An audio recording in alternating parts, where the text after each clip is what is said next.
In this exercise, I'll show how to make a new repo in GitHub. You'll have to sign up for an account on github.com, and then you can press the New button to make a new repo. You might find it here over by your repositories. Assuming you have no repositories, you may need to go to this plus sign to create a new repository. We call those repos for short.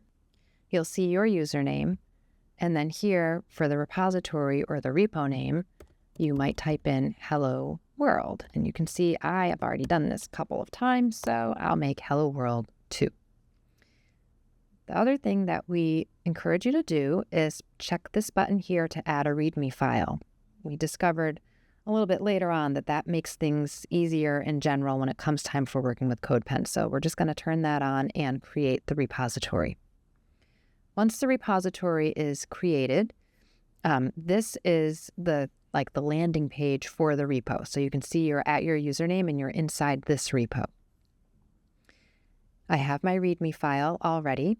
I could choose add file, and I could upload files if I had them, or I could just create a new file. So just because we're only just starting, I'm going to go ahead and create a new file.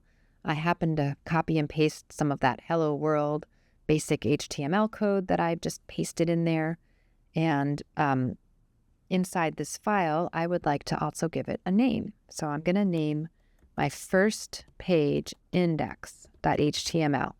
Index.html is the name that you should give the landing page or the home page or the first page of any website that you build. So let's imagine Hello World is kind of our temporary website right now in our repo. So index will be our first file that we make. I'll press commit changes.